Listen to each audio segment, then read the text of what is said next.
Friends ఈరోజు మా ఇంట్లో అయితే బర్త్డే సెలబ్రేషన్ అయితే జరుగుతుంది. ఎవరిదో కాదు, మా సిస్టర్ వాళ్ళ అబ్బాయిది. వాడి పేరైతే రిషి వాళ్ళ డాడీ అయితే ఈ మొత్తం అరేంజ్మెంట్ అంతా అతనే కష్టపడుతున్నాడు. ఇవన్నీ మొత్తం సెటప్కి వాళ్ళకైతే 300 రూపీస్ అయింది. చిన్న ప్యాకెట్లు అయితే ఇస్తారు. తననమాట రిషి వాళ్ళ డాడీ. వాళ్ళ అబ్బాయి బర్త్డే కోసం బెలూన్స్ అని ఇది మొత్తం ఎయిర్ ఫిల్ చేస్తున్నాడు. ఈ లెటర్స్ కానీ బెలూన్స్ అని ఫస్ట్ మనం అయితే ఎయిర్ ఫిల్ చేయాలి. అదే అనమాట ఎయిర్ ఫిల్లర్. దాంతో మనం కంప్లీట్గా బెలూన్స్ ఆ లెటర్స్ అన్ని ఇట్లా మనం ఫిల్ చేసి పెట్టుకోవాలి ఫస్ట్.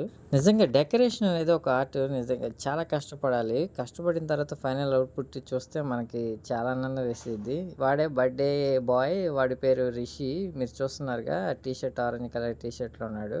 వాళ్ళ డాడీతో అయితే ఆడుకుంటున్నాడు బెలూన్స్ తో. మా సిస్టర్ కూడా కష్టపడుతుంది. లెటర్స్ అన్ని అరేంజ్ చేస్తుంది నీట్ గా మా డాడీ. సో వాళ్ళు ఇస్తే చూస్తారు, అది ఆ ఫోటోలో ఉన్నట్టు ఎగ్జాక్ట్ గా మనమైతే అరేంజ్ చేయాలి. బర్త్డే డెకరేషన్ చేయటం అనేది ఒక ఆర్ట్. ఆ ఫోటోలో ఉన్నట్టు ఎగ్జాక్ట్గా రావడానికి మా వాళ్ళైతే చాలా కష్టపడుతున్నారు. ఇంకా బెలూన్స్ అనేది ఫిల్ అవ్వలేదు, ఇంకా లెటర్స్ కూడా ఫిల్ చేస్తున్నారు. ఆ రిబ్బన్స్ అనేవి చాలా కష్టం. నేనైతే అవుట్పుట్ ఫైనల్గా ఎలా వచ్చిందని ఎదురు చూస్తున్నారు. ఫైనల్గా మా వాళ్ళైతే ఒక 50% అయితే వర్క్ అయితే ఫినిష్ చేశారు. మీరు చూడొచ్చు, లెటర్స్ అని స్టిక్ చేసి హ్యాపీ బర్త్డే అని పెట్టారు. ఇంకా బెలూన్స్ వర్క్ అయితే ఉంది. రిషి వాళ్ళ బాబాయ్ చాలా కష్టపడుతున్నారు డెకరేషన్ తొందరగా ఫినిష్ అవటానికి. తనే రిషి వాళ్ళ బాబాయ్ నసాపాల్లో ఉంటాడు. మా ఇంట్లో ఏ ఫంక్షన్ తనైతే ఖచ్చితంగా వస్తాడు. ఈ రోజు మాత్రం అసలే బాబీ పుట్టినరోజు. వాళ్ళకి బాబాయ్ అంటే చాలా ఇష్టం. వాడు బాబాయ్ బాబాయ్ అని కలరిస్తాడు. ఎందుకంటే బాబీ వాడిని కారులో తిప్పుతూ ఉంటాడు కదా, నసాపాల నుంచి ఇట్లా ఏదైనా ఊర్లో వెళ్ళినా. సో అందుకని చాలా ఇష్టం కాబట్టి వాళ్ళ బాబాయ్ అయితే వచ్చి హెల్ప్ చేస్తున్నాడు. లాస్ట్ ఇయర్ ఇదే డెకరేషన్ చేయడానికి మాకైతే 7,000 పట్టింది. ఇద్దరు డెకరేషన్ బాయ్ వచ్చారు. మొత్తం మెటీరియల్ అంతా వాళ్ళే తీసుకొచ్చారు. 7,000 అయితే తీసుకున్నారు. సేమ్ ఇంతే అవుట్పుట్, సేమ్ ఇదే డెకరేషన్. నిజంగా నేనైతే షాకు. మాకైతే జస్ట్ 350 రూపీస్లో అయిపోయింది. వాళ్ళేమో 7,000 తీసుకున్నారు. లేదు మీ బడ్జెట్ ఇట్లా మాకు సింపుల్గా కావాలి అనుకునే వాళ్ళు, సో ఇట్లా అయితే చేసుకోవచ్చు. జస్ట్ 350 ఆ రేంజ్లో అయిపోయింది. అయితే చీరాల డెకరేషన్ వాళ్ళ దగ్గర దొరుకుతాయి కదా. వీళ్ళైతే ఎస్బీఐ బ్యాంక్ ఎదురు సాయిచరణ్ షాప్ అని ఉంది కదా, అక్కడైతే తీసుకొచ్చారు ఫ్యాన్సీ షాప్ దగ్గర. సో ఫైనల్గా కేక్ అయితే వచ్చేసింది, కూల్ కేక్. ఇక పాస్టర్ గారు వచ్చారు. మేము ఐల్టీడీ కాలనీ కొత్తపేటలో ఉంటాం కాబట్టి, సో ఈ పాస్టర్ గారు అయితే లోదరం పాస్టర్ గారు. ఇక మా క్యాస్ట్లో ఏంటంటే ఏ ఫంక్షన్ అయినా ఇక ప్రేయర్తోనే స్టార్ట్ అయ్యింది. ప్రేయర్ సాంగ్ ఖచ్చితంగా ఉండాల్సిందే. పాస్టర్ గారు అయితే ఒక సాంగ్ అని ప్రేయర్ అయితే స్టార్ట్ చేశారు, ఒక వాక్యం. ఫైనల్గా ఇక ప్రేయర్ అయితే అయిపోయింది.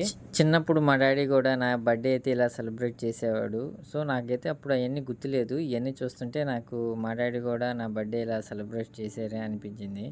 ఇక కేక్ కటింగ్ అయితే స్టార్ట్ చేశాడు. మా వాడైతే ఫుల్ హ్యాపీ. ఎందుకంటే చిన్నపిల్లలకి కేక్స్ అన్నా చాక్లెట్స్ అన్నా ఇలాంటి ఫంక్షన్స్ అన్నా బాగా ఇష్టం కదా, వాళ్ళైతే ముందుంటారు. కేక్ కటింగ్ అయితే స్టార్ట్ అయిపోయింది. ఈ బర్త్డే నాకు తెలిసి 5th బర్త్డే అనుకుంటా. 5 years కంప్లీట్ అయిపోయినట్టుంది. ప్రతి సంవత్సరం వాళ్ళ డాడీ అయితే చాలా గ్రాండ్గా అయితే సెలబ్రేషన్ చేస్తాడు. ఇట్లా పాస్టర్ని పిలిచి మంచి భోజనం పెట్టించి. ఈ ఇయర్ కూడా బాగానే చేశాడు, చాలా గ్రాండ్గా. నిజంగా వాడైతే చాలా హ్యాపీ. వాడికి పిల్లలకి బర్త్డేస్ ఇలాంటి ఫంక్షన్స్ అంటే చాలా బాగా ఇష్టం కదా.